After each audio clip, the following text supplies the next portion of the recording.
Imagine you wake up tomorrow, reaching for your phone like you always do, and nothing loads.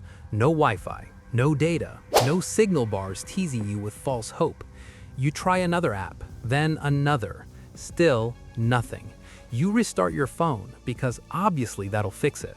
Then you check your laptop, same thing. And then it hits you. It's not just your internet, it's everyone's, forever. So what happens next when the internet doesn't come back in 5 minutes or 5 hours, but never? We don't just use the internet for memes and doom scrolling. It's how we pay rent, clock in for work, call a ride, order food, do homework, manage our health, and stay connected to people we care about. Sometimes the only people we talk to all day. The internet is basically modern life's invisible skeleton. And if it died forever, it wouldn't feel like going offline. It would feel like the floor disappeared. The first hour is mostly denial. You blame your provider. You blame your phone. You blame your neighbor's Wi-Fi because you swear their network name is always mocking you. People start doing the universal modern prayer, turning airplane mode on and off. Then the confusion spreads. You go outside and realize everybody's doing it. Phones held up like they're trying to catch internet signals from the sky. And here's where it gets really weird. The silence. No notification buzz. No constant background drip of updates. It's like the world suddenly stopped clearing its throat. News doesn't come through your feed. No trending page tells you what's happening. Nobody's sure if this is a local outage, a national one, or something bigger. And when people don't know what's happening, they fill the empty space with whatever story feels scariest. By hour 3, the panic starts to show up in practical places.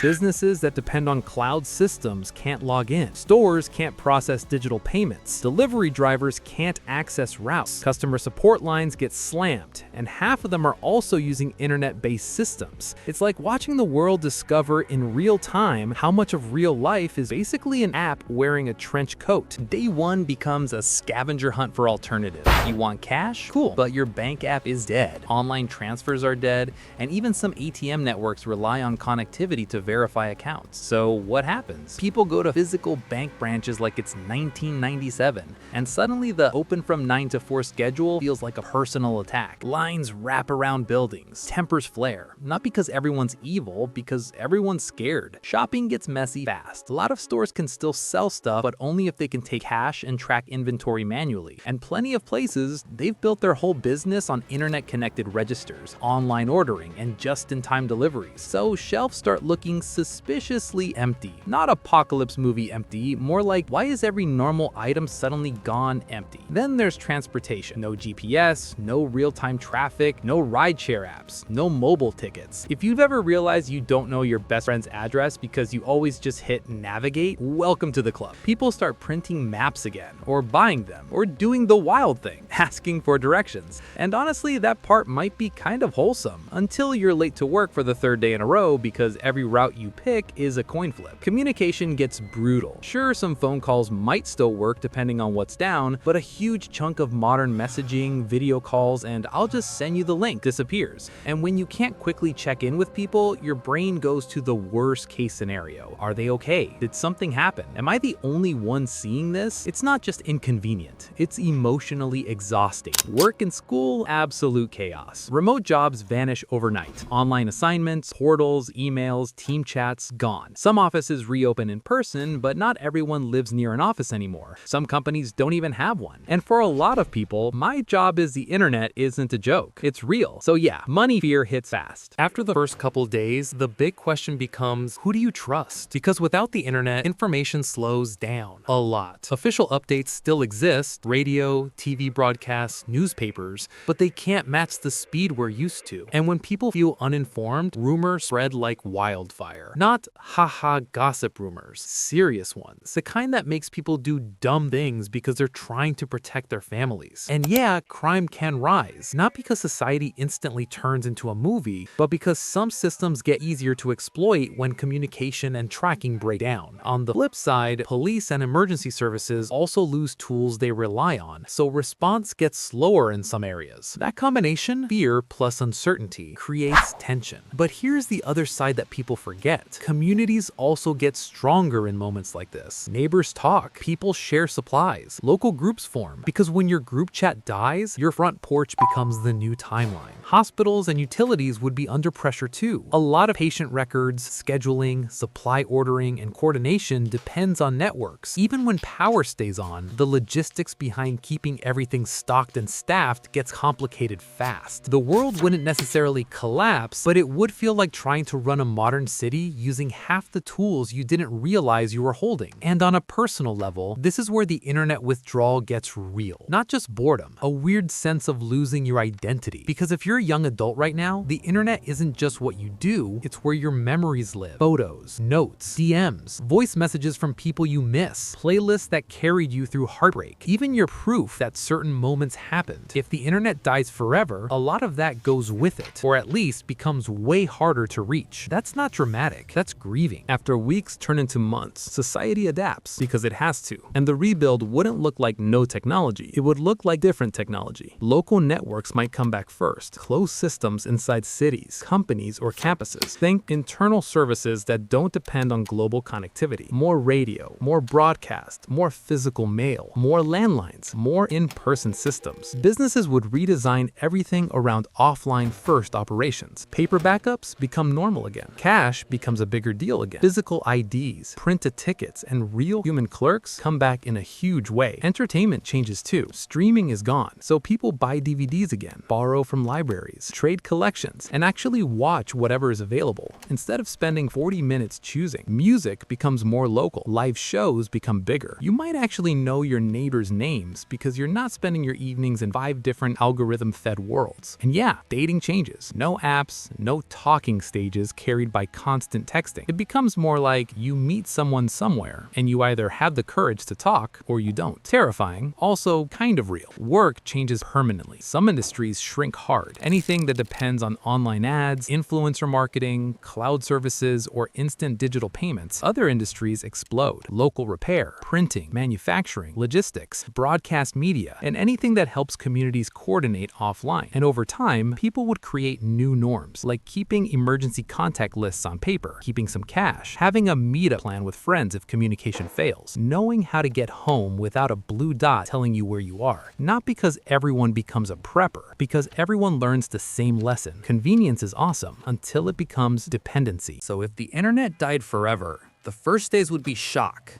then chaos, then fear, then adaptation. We'd lose speed, we'd lose comfort, we'd lose that endless stream of distraction that makes time disappear. But we might regain something too: local connection, patience, and a sense that the world isn't only what's happening behind glass. And maybe the real scary question isn't, could we survive without the internet? It's this: if it disappeared tomorrow, how much of your life would you still be able to access? Could we survive in a world without the internet? Or would it be our greatest nightmare?